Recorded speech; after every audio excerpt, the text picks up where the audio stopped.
My fiancé announced he's just a little boy who needs his mommy, to her family about me. I said, "You're right." When I moved back with mom and took my 6-figure income with me, the little boy grew up fast. I, 29 male, work as a software engineer for a mid-sized tech company. Not Google or anything, but decent pay, about 115 kilo annually.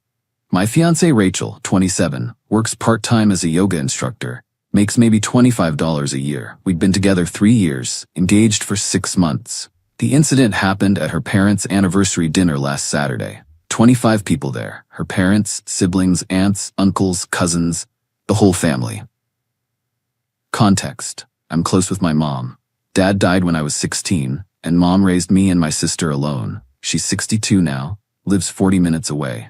I visit her every Sunday for lunch, help with house repairs, take her to doctor appointments when needed. Normal son stuff, I thought. Rachel always made little comments about it. Do you really need to see her every Sunday? Or can't she hire someone to fix her fence? But I figured she was just adjusting to the dynamic. We were planning to get married after all. So, anniversary dinner.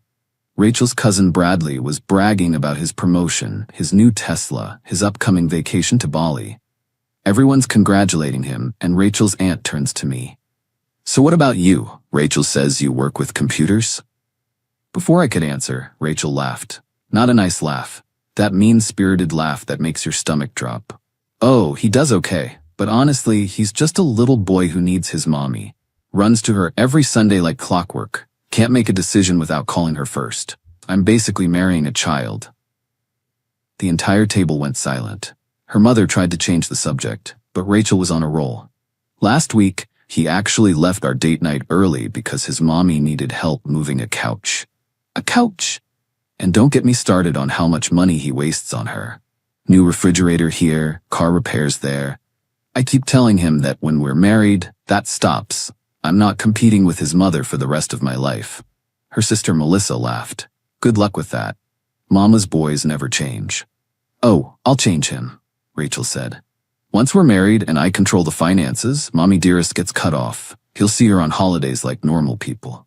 I sat there, forkful of pasta halfway to my mouth, processing what I was hearing. This woman who I'd been financially supporting for 2 years, who lived in the apartment I paid for, who drove the car I'd bought her, was calling me a child. In front of her entire family. "You're right," I said quietly. Rachel turned to me, smirking. "See? He even admits it. No, you're absolutely right. I am just a little boy who needs his mommy. And you know what? Little boys shouldn't get married." I stood up, placed my napkin on the table. "Thank you for dinner," I said to her parents. "Happy anniversary." And I left. My phone started blowing up before I even reached my car. Texts from Rachel ranging from, "Baby, come back, I was just joking," to "You're embarrassing me," to "If you leave, we're done." I texted back once. "We're already done."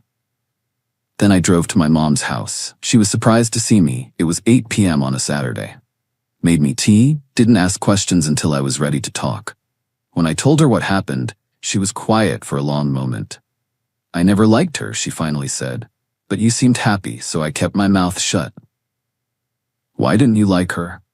"She never once offered to help when she came over. Never brought anything to Sunday lunch. Never said thank you. And she'd roll her eyes when you hugged me goodbye." Small things, but they add up. I stayed the night in my old room. Woke up Sunday morning with absolute clarity about what I needed to do. Update 1: Monday was interesting. I called in sick to work, then drove to the apartment at 10 a.m. when I knew Rachel would be at her yoga class. Packed everything I owned. Wasn't that much, honestly. My clothes, gaming setup, work equipment, personal documents. The furniture was all mine. I'd bought it, but I left it. Wanted a clean break. Except for one thing. The 65-inch OLED TV I'd bought 3 months ago. That came with me. Petty? Maybe. Satisfying? Absolutely. Left my key and a note. Rent is paid through the end of the month. After that, it's your responsibility. The account at the power company and internet are in my name. I'll be canceling them Friday. Good luck. Moved everything to my mom's house. She'd cleared out the basement rec room for me. Not ideal at 29, but better than living with someone who publicly humiliated me. Rachel came home to find me gone. The calls started immediately, 18 in the first hour. Then texts, "Where are you? This is ridiculous. You can't just leave. We need to talk. I was joking. You're overreacting. Please answer me. Answer your phone. Then the tone shifted. How am I supposed to pay rent? You can't just abandon me. I'll be homeless. You're being financially abusive. That last one actually made me laugh. Financially abusive? I'd been paying 80% of our expenses for 2 years. Tuesday, she showed up at my work. Security wouldn't let her in, badge required, but she waited in the lobby for 3 hours. I went out the back exit and worked from home the rest of the day. Wednesday, the real panic set in. She'd apparently just realized I was serious. Her friend Qley called me. You need to talk to Rachel. No, I don't. She's a mess. She hasn't eaten, hasn't slept. She might lose her job because she keeps crying during classes. That sounds like a her problem. How can you be so cold? You were together 3 years. Ask her how cold she was Saturday night when she called me a little boy in front of her entire family. She didn't mean it. You know how Rachel is, she just talks without thinking sometimes. Exactly, and now she can think about what she said without me around. Qley hung up on me. Thursday is when things got interesting. Rachel's dad, Frank, called me. Frank's a contractor, decent guy, always treated me well. Son, I'm not calling to defend what Rachel said. That was out of line. Thank you. But walking out on a 3-year relationship over one comment seems extreme. Frank, with all due respect, it wasn't one comment. It was her telling your entire family that she plans to financially control me and cut my mother off once we're married. That's not a partner, that's a dictator. He was quiet. Then she said that? Ask anyone who was there. I must have missed that part. I was in the kitchen getting more wine. Ask your wife, ask Melissa. They all heard it. Another pause. She can't afford that apartment alone. I know. She'll have to move back home. That's probably for the best. You're really done? No counseling? No second chances? Frank, she didn't just insult me. She revealed who she really is. Someone who sees my love for my mother as weakness. Someone who thinks marriage means controlling me. Someone who publicly humiliates me for entertainment. Why would I sign up for a lifetime of that? He sighed. Can't say I blame you, son. Take care of yourself. That evening, I get a text from Melissa, Rachel's sister. She's moving back home this weekend. Hope you're happy. I texted back, I'm getting there. Update 2. Rachel moved back with her parents. I know because she posted about it on Instagram, trying to spin it as taking time for self-care and family bonding. The comments were supportive until someone asked about the wedding and she had to admit we'd broken up. Then the narrative changed. According to her social media, I was emotionally unavailable, codependent with my mother, and refused to grow up. She painted herself as the victim who'd tried so hard to help me become a man. I didn't respond, didn't post anything, just watched and screenshotted everything. My mom, meanwhile, was thrilled to have me around. Not thrilled about the circumstances, but happy for the company. I helped her renovate the basement properly, painted, new flooring, installed a mini kitchen. Cost about $8 all in, but worth it. My own space while I figured out next steps. Rachel's friend group started reaching out, not to reconcile, but to ask for money. Apparently, I'd been unknowingly funding their entire social circle. When Rachel and I went out, I paid. When we did group dinners, I covered her portion. Beach house rental last summer, I paid her share. Concert tickets, wine tours, escape rooms, I'd been the invisible benefactor of her entire friend group through her. Now she couldn't afford to do anything, and they were realizing the gravy train had derailed. Her best friend Victoria actually had the audacity to Venmo request me $300 for Rachel's portion of the bachelorette party next month. I declined with the note, "Little boys don't have money, ask her mommy and daddy." But the real explosion came Tuesday. Rachel discovered I'd withdrawn my portion of the wedding deposits. We'd booked a venue, photographer, and caterer. Deposits totaled $8,500. I'd paid $7,000, she'd paid $1,500. I'd called all 3 vendors Monday, explained the situation. The venue and photographer refunded my portion, minus a small cancellation fee.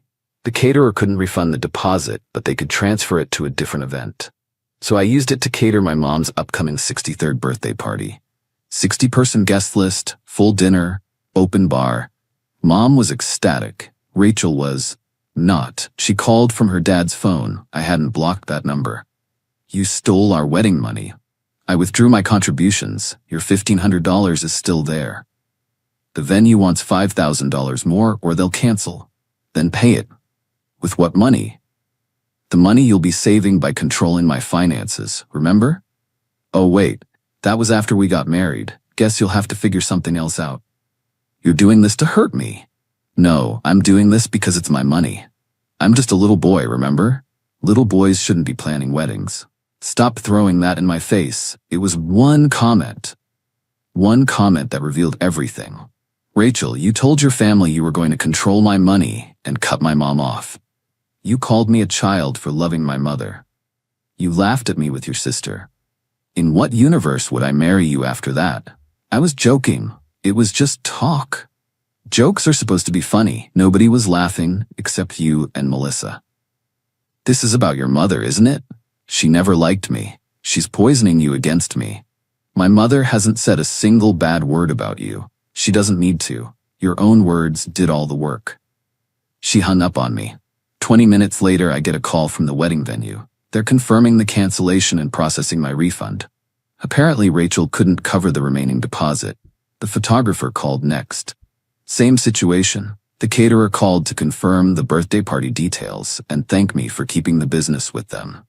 That evening, Rachel's mom, Patricia, called. Unlike Frank, she was not understanding. You're destroying my daughter over your pride. Your daughter destroyed our relationship with her cruelty. She's had to cancel the wedding. Do you know how humiliating that is? Do you know how humiliating it was to be called a little boy in front of your entire family? She was just teasing. That's how she shows affection. By planning to financially control me and isolate me from my mother? That's affection? You're twisting her words. Patricia, you were there. You heard every word. You tried to change the subject because even you knew it was inappropriate. Silence. She's my daughter. I have to defend her. I understand. And she's your problem now. Good luck with that. Update 3. The entitlement escalated exactly as you'd expect. Rachel started a GoFundMe. Help me rebuild after financial abuse. Her goal? $10,000. The description painted me as a manipulative man who'd trapped her in financial dependency, then abandoned her without warning.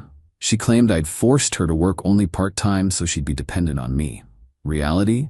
She refused to work full-time because it would disrupt her spiritual energy, and full-time work is corporate slavery.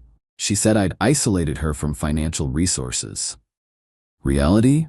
She had full access to her own accounts. She just never put money in them because mine was available.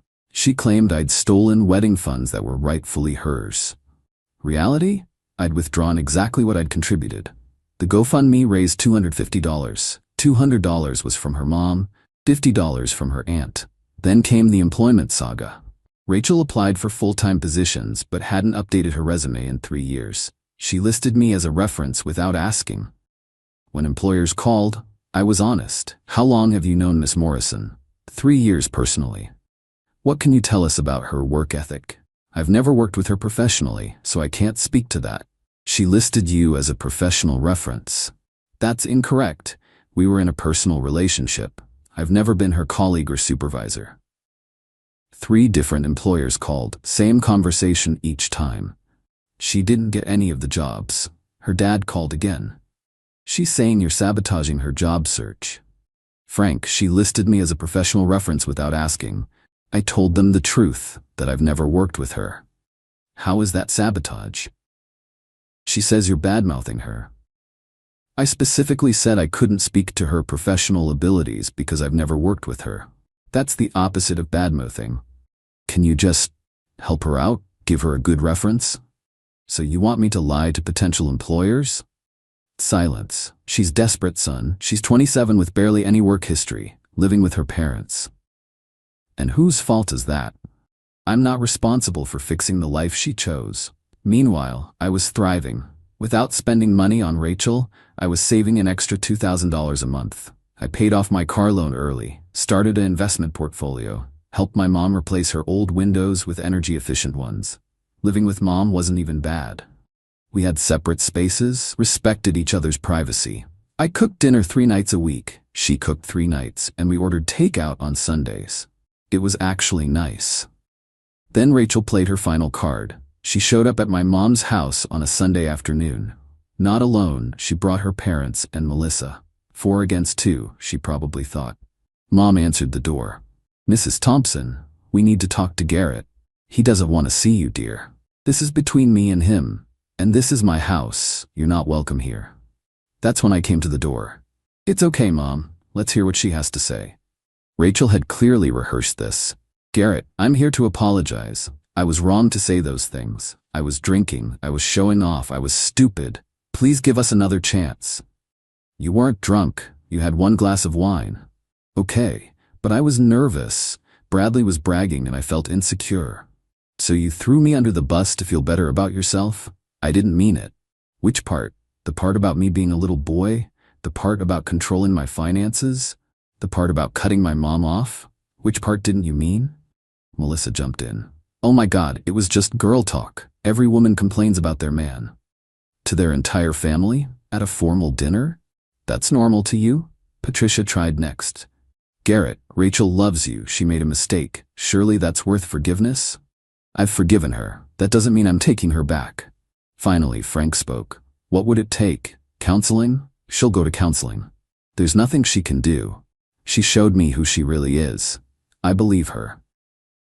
Rachel started crying. "You're ruining my life over one stupid comment." My mom finally spoke up.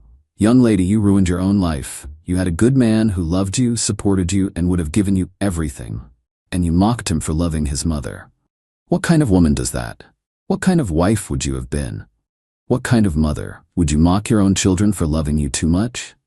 That hit hard. Rachel's face went pale. "Get off my property," Mom continued, "and don't come back. My son deserves better than you." They left.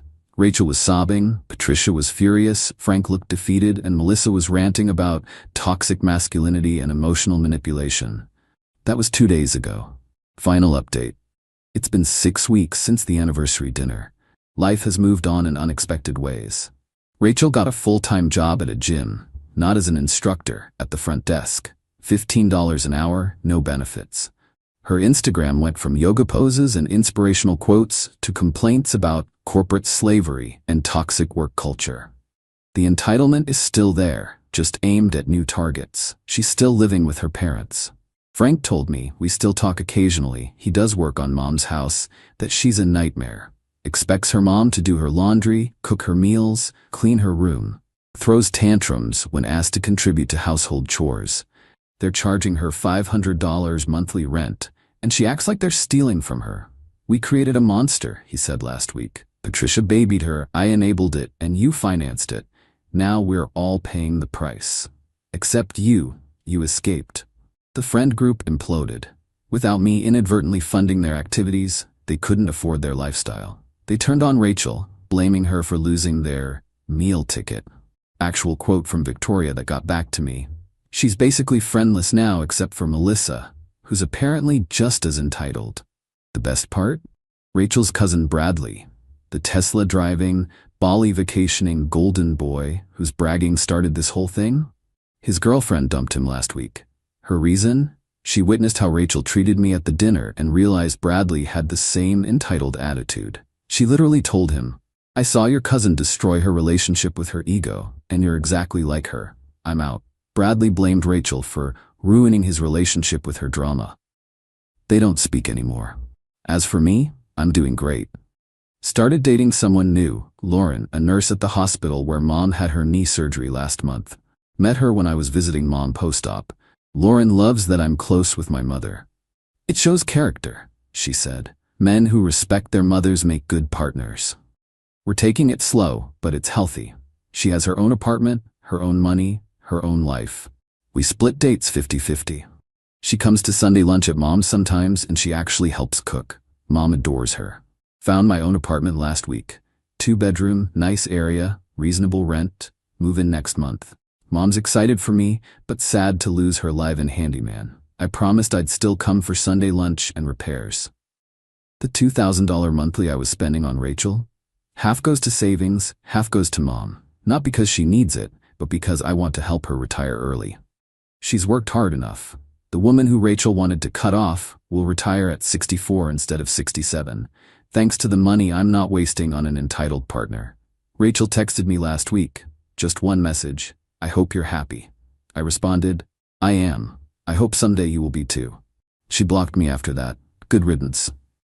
Looking back, that anniversary dinner was the best thing that could have happened. Rachel revealed her true self, and I got to see it clearly. No years of marriage before the mask slipped. No kids involved. No messy divorce. Just a clean break from someone who saw my love for my mother as weakness. The little boy who needed his mommy? He's doing just fine. Turns out loving your mother isn't weakness, it's strength. And any partner who doesn't understand that isn't worth having. Mom says Lauren understands that. We'll see where it goes, but one thing's certain, I'll never let anyone mock me for loving my family again. That's not negotiable. Thanks for reading.